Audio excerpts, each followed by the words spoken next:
Now, Newsroom Africa, Channel 405, your news feed late night. Thanks for staying with us. Corruption Watch says it received an average 11 whistleblower reports a day during 2020, despite the lockdown conditions and regulations that prevent in-person reports at their offices. Well, joining us now to talk about what this means and what they've found out is Corruption Watch researcher Melusi Ncala. Melusi, good evening and thank you very much for your time. Good evening, Tabo, and good evening to the viewers. How has COVID affected your key campaigns in terms of the volumes of reports that you expect to get in a year?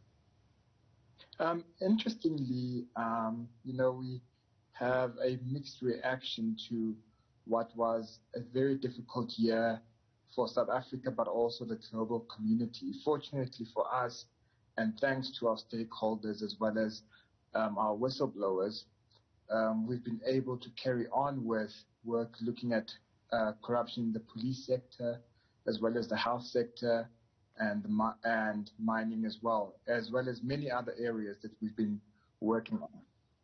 Now, you, of course, on average, you're saying you're getting about 11 complaints daily. What is the key feature of these complaints? What's been happening so far is that we have seen at least 11% of the cases being about police corruption, 6% being about corruption in schools, and 4% being about corruption in the health sector. But what's quite interesting is that last year we received more corruption cases with respect to the police more than what we did in 2019. For example, we received 250 cases in 2019, whereas in 2020 we received 450 cases of corruption. And similarly, you are seeing some complaints around corruption in the health sector. How have the numbers progressed there? Yeah, in the health sector, primarily what we're talking about there is issues to do with procurement and employment irregularities, as well as maladministration. I think we're all aware that there's been a lot of issues with regards to PPE corruption during this COVID era, but also with regards to employment corruption. What we have seen is that officials have been appointing friends and families into key work positions. So totaling there a number of 418 reports that you're looking at, and most of them occurring in critical sectors and critical institutions. So what are you talking about here? These issues also include the Department of Labor's TERS benefits. How severe was the corruption there? Yeah, the 418 are specifically about COVID-related issues or corruption trends that we saw during this era and continue to see. You rightly point out that about 37% of these were about the Labour Department's TERS program, where we've seen employers and other fraudulent people actually stealing money from the department that was meant to actually support employees during their time of need.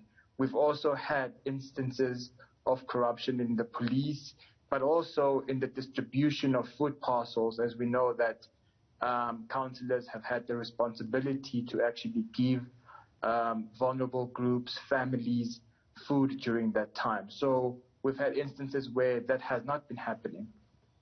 Now, for several years now, you have been tracking the mining sector in particular, the kind of corruption that is happening in this sector, and you've been engaging the affected communities across South Africa. What did the mining communities experience during this time of COVID? Yeah, it's a figure just under 90 reports of corruption that we received. This is part of our ongoing efforts to assist mining communities across South Africa, and specifically in the Northwest, where we've found that public officials, traditional authority, as well as companies are in cahoots in terms of stealing funds that are meant to be royalties to most vulnerable communities. And this is why in some cases, at least, some communities remain impoverished. where we don't see any development, but instead billions of rands are going into the pockets of these unscrupulous individuals. Now, in all these sectors, police, health, mining, what are the gaps and weaknesses that you have observed in as far as holding people accountable and ensuring that those who are found stealing are actually dealt with? And what are you proposing should happen?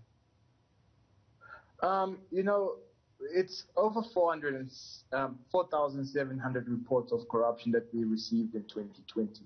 And that's quite significant because it's the second highest figure since 2017, in fact, in the history of Corruption Watch.